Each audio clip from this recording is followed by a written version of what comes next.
एक अड़ी अज़ीम शख्सियत जंहिंखे सहाबी हुजण जो शरफ़ भी है, जंहिं वटि क़ुरान जे कातिब वही हुजण जो मक़ाम भी है, जंहिं लाइ रहमतुल लिल आलमीन जूं दुआऊं भी आहिनि, जंहिंजो नबी करीम सल्लल्लाहु अलैहि वसल्लम सां सालेह हुजण जो रिश्तो भी है, जंहिंजी भेण उम्मे हबीबा रज़ी अल्लाह ताला अन्हा प्यारे पैगंबर अलैहिस्सलातु वस्सलाम जी घरवारी है ऐं मोमिननि जी अम्मड़ है। उन्ही निस्बत सां माविया रज़ी अल्लाह ताला नो काइनात जे मोमिननि जो मामू है। अफ़सोस हुजे उन इंसान ते जेको पंहिंजे मामे खे घटि वधि ॻाल्हाए ऐं नऊज़ बिल्लाह लानतूं विझे। अल्लाह अहिड़नि खे हिदायत अता फ़रमाए। अल्लाह असां अवां सभिनी खे सिराते मुस्तक़ीम ते हलण ऐं तमामु सहाबा इकराम सां मोहब्बत करण जी तौफ़ीक़ अता फ़रमाए। कुरान में माविया रज़ी अल्लाह ताला जो शान सबूत तमाम सहाबा इकराम रिज़वानुल्लाहि अलैहिम अजमईन सां ऐं माविया रज़ी अल्लाह ताला सां अल्लाह भलाई जो वायदो कयो है। जेके सहाबा इकराम फ़तह मक्का खां पहिरियां जिहाद में शरीक थिया ऐं जेके पोइ शरीक थिया उन्हनि सां मुखातिब थींदे वायदो कंदे अल्लाह ताला फरमायो व कुल्लन वअदल्लाहुल हुस्ना। सूरह हदीद आयत 10 जे अंदर अल्लाह ताला फरमायो अल्लाह ताला हर हिक सां भलाई जो वायदो कयो। फ़तह मक्का खां पोइ गज़वाए हुनैन ऐं गज़वाए ताइफ में माविया रज़ी अल्लाह ताला भी शरीक थिया। मुंहिंजा मुसलमान भाइरो, अल्लाह जंहिंसां भलाई जो वायदो फरमाए उहो शख़्स केतिरो अज़ीम हूंदो ऐं जेको अहिड़े अज़ीम शख़्स के मुखालिफ़त करे उहो अल्लाह जे वायदनि जी बेअदबी कंदड़ आहे। माविया रज़ी अल्लाह ताला ऐं ते अल्लाह जूं रहमतूं ऐं सकीनत गज़वाए हुनैन में शिरकत जी सआदत हासिल कंदड़ सहाबा इकराम रिज़वानुल्लाहि अलैहिम अजमईन जे बारे में अल्लाह ताला फरमायो सुम्मा अंज़लल्लाहु सकीनतहु अला रसूलिहि व अलल मुमिनीन। सूरह तौबा आयत 26 जे अंदर अल्लाह ताला फरमायो पोइ अल्लाह ताला पंहिंजे रसूल सल्लल्लाहु अलैहि वसल्लम ऐं मोमिननि ते सकीनत नाज़िल फरमाई। उन गज़वाए हुनैन में माविया रज़ी अल्लाह ताला भी शरीक हुआ ऐं उन्हनि ते रहमत ऐं सकीनत जा मुस्तहिक हुआ। उन रहमत में ऐं सकीनत माणींदड़ शख़्सनि सां बुग़्ज़ रखण यकीनन हलाकत जो सबब है। हदीस में माविया रज़ी अल्लाह ताला जो शान माविया रज़ी अल्लाह ताला प्यारे नबी अलैहिस्सलातु वस्सलाम जी प्यारी सल्लल्लाहु अलैहि वसल्लम जी दुआ पाण सल्लल्लाहु अलैहि वसल्लम फरमायो ए अल्लाह माविया रज़ी अल्लाह ताला के हिदायत जी वाट ॿुधाईंदड़ ऐं हिदायत इख्तियार कंदड़ ठा ऐं उन खे हिदायत अता फरमा ऐं हिदायत जो ज़रियो ठा ऐं उन खे अज़ाब न दे।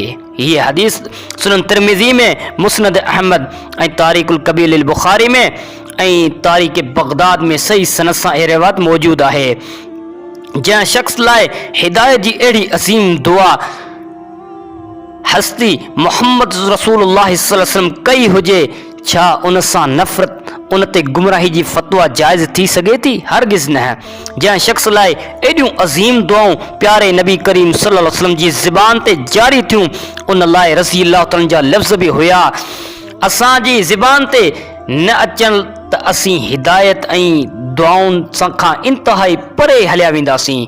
जंहिं लाइ प्यारे पैगंबर अलैहिस्सलातु वस्सलाम जूं दुआऊं घुरियूं आहिनि उन सां मोहब्बत उन लाइ दुआ घुरण भी ज़रूरी है ऐं उन सां नफ़रत हलाकत है।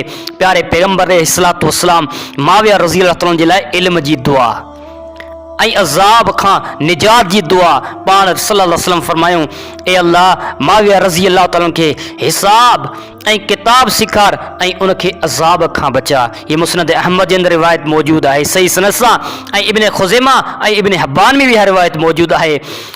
प्यारे पैगंबर अलैहिस्सलातु वस्सलाम जी दुआ जो एक जुमलो भी इंसान जी सआदत लाइ काफ़ी है, पर माविया रज़ी अल्लाह ताला जे लाइ इंतहाई अहम क़ीमती दुआयूं जुमला ज़बान सबूत जारी थिया आहिनि। यकीनन उन दुआउनि में माविया रज़ी अल्लाह ताला जो वॾो शान ऐं मक़ाम है जंहिं ते मुखालिफ़तुनि लाइ नाकामी ऐं नामुरादी है। जंहिंजे इल्म लाइ ऐं अज़ाब खां निजात लाइ प्यारे पैगंबर अलैहिस्सलातु वस्सलाम जूं दुआऊं आहिनि ऐं उन शख़्स जी कामयाबी में को शक न आहे। हर ओ शख़्स जेको उन्हनि खे नाकाम चवे उन्हनि खे नऊज़ बिल्लाह रसूलुल्लाह सल्लल्लाहु अलैहि वसल्लम जी दुआउनि में शक आहे। कातिब वही क़ुरान ऐं हदीस जो कातिब ओ शरफ़ माविया रज़ियल्लाहु तआला के जे हिस्से में भी आयो। कातिब रसूलुल्लाह सल्लल्लाहु अलैहि वसल्लम कातिब क़ुरान ऐं कातिब वही आहिनि। नबी अलैहिस्सलातु वस्सलाम के चयो वियो माविया तो तजअलहु कातिबन, माविया रज़ियल्लाहु तआला के अवां कातिब ठाहियो। पाण सल्लल्लाहु अलैहि वसल्लम फरमायो नाम, जी हाँ, सही मुस्लिम जे अंदर इहा रिवायत मौजूद आहे। ऐं हिक ॿी रिवायत में आहे कान यक्तुबुल वही, माविया रज़ियल्लाहु तआला वही लिखंदा हुया। ऐं प्यारे पैगंबर अलैहिस्सलातु वस्सलाम जंहिंखे पंहिंजो कातिब क़ुरान ऐं लेख ठाहिनि ओ कातिब माविया रज़ियल्लाहु तआला जी वॾी सआदत वारो हुयो। मुखालिफ़न जी मुखालिफ़त सां संदसि शान में क़यामत ताईं का कमी कान ईंदी इंशाअल्लाह। माविया रज़ियल्लाहु तआला लाइ जन्नत वाजिब आहे। रसूलुल्लाह सल्लल्लाहु अलैहि वसल्लम फरमायो मुंहिंजी उम्मत जो पहिरियों गिरोह जेको सामूंडी जिहाद कंदो उन लाइ मग़फ़िरत ऐं जन्नत वाजिब आहे। ये सही बुखारी जे अंदर रिवायत मौजूद आहे। तारीख़ इस्लाम गवाह आहे त पहिरीं सामूंडी बेड़ो, सामूंडी जिहाद ऐं सामूंडी मुजाहिद तैयार कंदड़ माविया रज़ियल्लाहु तआला ई आहिनि। उन हदीस मुताबिक़ माविया रज़ियल्लाहु तआला लाइ जन्नत वाजिब थी चुकी आहे। माविया रज़ियल्लाहु तआला जी शान में सहाबा इकराम ऐं अहले बैत जा अक़वाल कौल हक़ जो फ़ैसिलो कंदड़ सहाबी रज़ियल्लाहु तआला अन्हु साद रज़ियल्लाहु तआला फरमाइनि था मूं उस्मान रज़ियल्लाहु तआला खां पोइ माविया रज़ियल्लाहु तआला खां वधीक हक़ जो फ़ैसिलो कंदड़ केरु न आहे ॾिठो। ही तारीख़ दिमश्क में सही सनद सां मौजूद आहे। सही मुस्लिम जो जेको साद रज़ियल्लाहु तआला वारो वाक़ियो माविया रज़ियल्लाहु तआला जे ख़िलाफ़ पेश करण वारा हज़रत साद रज़ियल्लाहु तआला जे हिन कौल ते ज़रूर तवज्जो ॾियनि। मोमिनन जी ऐं फातिमा रज़ियल्लाहु तआला अन्हा जी अमण आयशा रज़ियल्लाहु तआला जी हिकु तमन्ना, अम्मा आयशा रज़ियल्लाहु तआला फरमाइनि थियूं मां तमन्ना कंदी हुयसि त ए अल्लाह मुंहिंजी उम्र माविया रज़ियल्लाहु तआला खे ॾेई छॾ। ही अहले बैत जे फ़र्द इब्न अब्बास रज़ियल्लाहु तआला जो फ़ैसिलो। इब्न अब्बास रज़ियल्लाहु तआला माविया रज़ियल्लाहु तआला जे बारे में फरमायो इन्नहु फ़क़ीहुन, ही फ़क़ीह हुया, वे फ़क़ीह हुया माविया रज़ियल्लाहु तआला।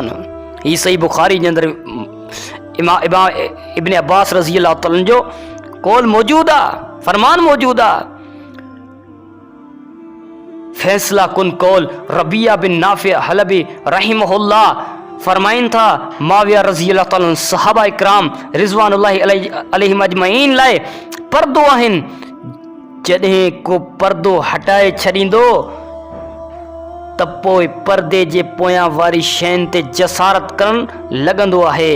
तारीख़ बगदाद में ऐं इब्न असाकिर में सही सनद सां ही कौल मौजूद आहे। यकीनन जंहिं माविया रज़ियल्लाहु तआला जे लाइ ख़िलाफ़ ॻाल्हायो उन जी ज़बान ॿिनि सहाबा ते बि जसारत कई आहे। उन करे सहाबा इकराम ऐं ख़ुसूसन माविया रज़ियल्लाहु तआला खे जे ख़िलाफ़ न ॻाल्हायो वञे त जीअं सहाबा इकराम जो एहतराम बरक़रार रहे, असांजो ईमान सलामत रहे। क़ुरान हदीस ऐं अक़वाल सहाबा इकराम ऐं अहले बैत जे ज़रिए माविया रज़ियल्लाहु तआला जो शान साबित कयो आहे। अवां जे ख़िदमत में अर्ज़ आहे त ही हिकु अज़ीम सहाबी रज़ियल्लाहु तआला ते एतिराज़ात खां इज्तनाब कयो। जेकॾहिं को अहिड़े जुर्म में मलूस रहियो त पंहिंजी ग़लती खां तौबा करे ऐं उहो मनहज इख़्तियार करे रसूलुल्लाह सल्लल्लाहु अलैहि वसल्लम जे कंहिं सहाबीअ ते को एतिराज़ न करे बल्कि उन्हनि सां मोहबत करे उन्हनि जे फ़ज़ाइल खे बयान करे चुको आहियां। उन्हनि जी ग़लती जो क़तअन ज़िक्र न करे। अल्लाह हक़ जी सुञाण अता फ़रमाए। सहाबा इकराम अहले बैत ऐं हक़ीक़ी मोहब्बत जो हक़ अदा करण जी तौफ़ीक़ अता फ़रमाए।